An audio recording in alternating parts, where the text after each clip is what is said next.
And you are? Olivia Pope.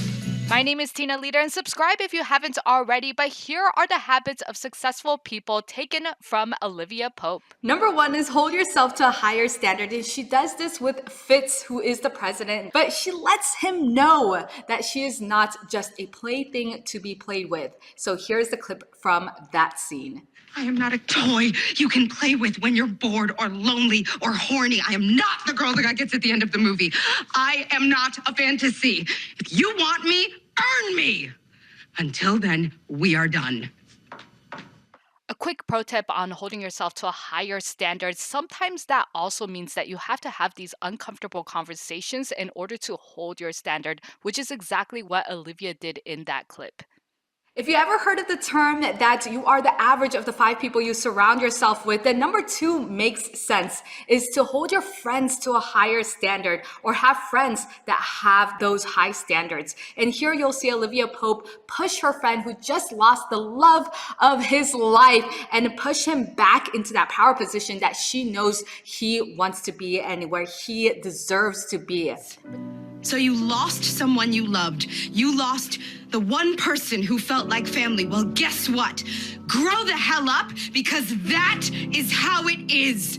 Who are you, Sai? Liv. Who are you, Sai? Liv. Who are you, Sai? I'm one of the most powerful men in the world. Who are you? I am one of the most powerful men in the world. Oh, yeah, so you're not a bitch, baby? I run this country. I'm nobody's bitch, baby. I don't know, you still sound like a little bitch, baby. I'm not a little bitch, baby. And show me, prove it to me, right now. Show me who you are, Cyrus Bean.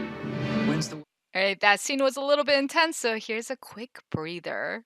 So if you know the show Scandal, you know that Olivia Pope does a lot of negotiations. One of the things that she does is she gives people a choice A or choice B, an either or scenario. And that really puts her in that power position. So here's a clip on that.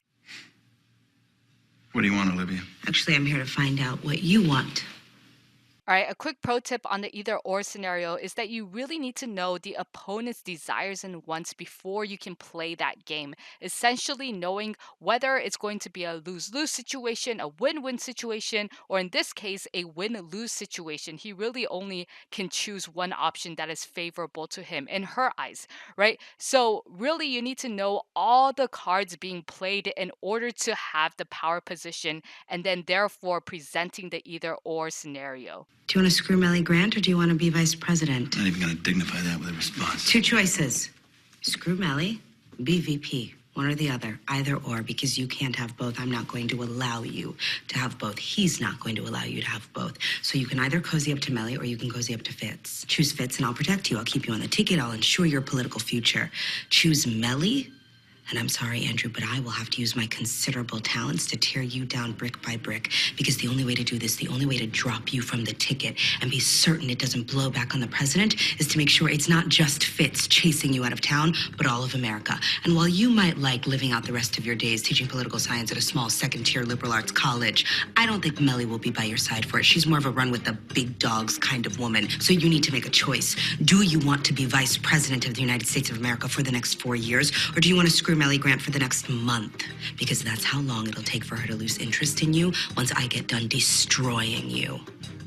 Screw Melly, BVP. Your choice.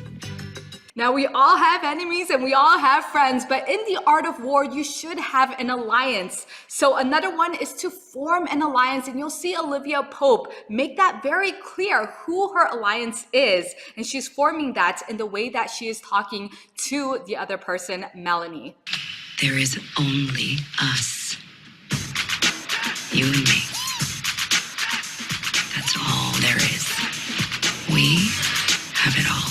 The people, the pulpit, the purse strings, the guns, all of it. Everything. Ours to deploy in the defense and betterment of the people and office we serve.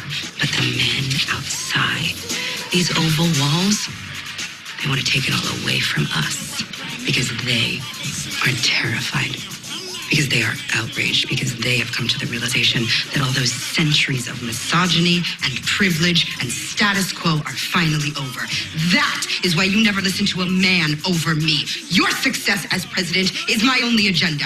I alone have your back, always. Challenge time, should you choose to accept, is to figure out what successful habit Olivia Pope is doing in the next clip. No. Thank you. But no.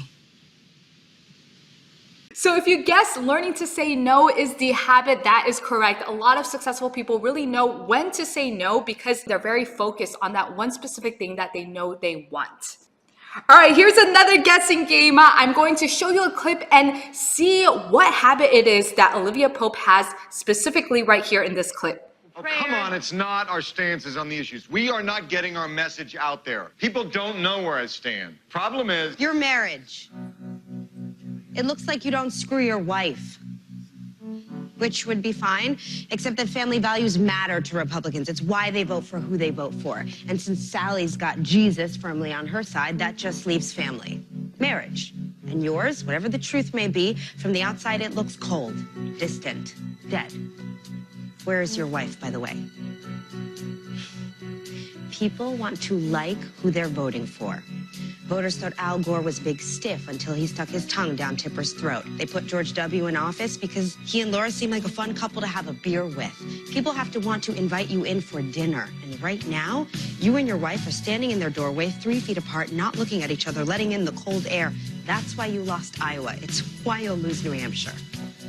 There's a lot of things that's happening in this one scene alone, but the ability and tenacity to identify the core problem and bringing it to light is essentially the only way you can problem solve. And successful people love problem solving because that is the only way to flip it and make it into an asset, which, if you think about it, that is essentially what Olivia Pope is known for.